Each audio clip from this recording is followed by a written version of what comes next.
আমি শুভদীপ সরকার আজকে তোমাদের উদ্দেশ্যে, বিশেষ করে নবম দশম এবং একাদশ দ্বাদশ শ্রেণীতে যারা পড়ছো তাদের উদ্দেশ্যে এই ভিডিওটি।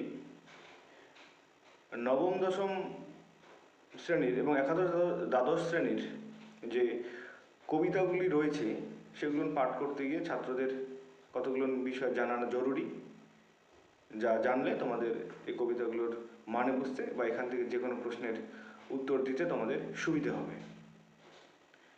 তো উদাহরণ হিসাবে আমি নবম শ্রেণীর যে প্রথম কবিতাটি রয়েছে সেই সম্পর্কে একটু বলি, কীভাবে পড়তে হবে। তাহলে এটা যে কোনো কবিতার ক্ষেত্রে তুমি ব্যবহার করতে পারবে, শুধু এই কবিতার ক্ষেত্রে নয়। কবিতাটি আমরা যদি দেখি ভালো করে দেখব, এই কবিতার কবি হলেন কবি মুকুন্দ চক্রবর্তী এবং কবিতাটির নাম হলো কলিঙ্গ দেশে ঝড় বৃষ্টি। এবার আমাদের ছাত্র বা ছাত্রীদের যেটা সমস্যা হয়, আমরা প্রথমে গিয়ে তোমরা কী করো, কবিতাটা পড়া শুরু করে দাও। এটা ঠিক নয়, প্রথমেই কবিতাটা পড়া যাবে না। তাহলে কি করতে হবে, প্রথমে কবি সম্পর্কে একটু আগে ধারণা নাও। কবি কে রয়েছে, কবি মুকুন্দ চক্রবর্তী।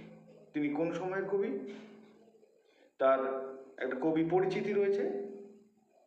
বইয়ের শেষে যে কবি পরিচিতি রয়েছে, মানে তোমাদের পাঠ্যপুস্তকের শেষে যে কবি পরিচিতি রয়েছে, সেখান থেকেও তথ্য নিতে পারো। যদিও সেই তথ্যগুলো ততটা বিস্তৃত নয়, বিভিন্ন জায়গা থেকে তথ্য সংগ্রহ করে আগে কবি সম্পর্কে একটা ধারণা নাও। তারপরে কি করতে হবে, কবি কেন এই কবিতাটা লিখলেন। এটি একটি বাংলা সাহিত্যের মধ্যযুগের চণ্ডীমঙ্গল কাব্যের অংশ। এবার এই চণ্ডীমঙ্গল কাব্যের একটা কাহিনী রয়েছে। সেই কাহিনী যদি তোমার জানা না থাকে, তাহলে এই কবিতাটার মানে বুঝতে তোমার অসুবিধা হবে। তাই কাহিনীটা একটু জেনে নাও। তারপরে জেনে নেওয়ার পরে এই কবিতাটা যেখানে শুরু হচ্ছে তার আগের একটা গল্প রয়েছে, অর্থাৎ একটা অংশের গল্প রয়েছে, এবং কবিতাটা যেখানে শেষ হচ্ছে তারপরে একটা গল্প রয়েছে। এই প্রথমের অংশ, অর্থাৎ কবিতা শুরু হওয়ার প্রথমের গল্পটা, কবিতার যে মধ্যে একটা গল্প রয়েছে, এখানে সেই ঝড় বৃষ্টির যে কাহিনী রয়েছে। এরপরে কবিতাটা শেষ হওয়ার পরে আরেকটু অংশ, যে কাহিনীটা এরপরে কি হচ্ছে, এই বিষয়গুলো একটু জুড়ে নাও। তাহলে তোমার কবিতাটা বুঝতে সুবিধা হবে। এই পদ্ধতিটা শুধু এই কবিতার ক্ষেত্রে নয়, যে কোনো কবিতা, মধ্যযুগের বাংলা সাহিত্যের কবিতা হোক বা আধুনিক যুগের কবিতা হোক, যে কোনো কবিতা। অর্থাৎ মনে রাখতে হবে, কবিতা পাঠ করার আগে আমাদের কবি সম্পর্কে একটা ধারণা নিতে হবে।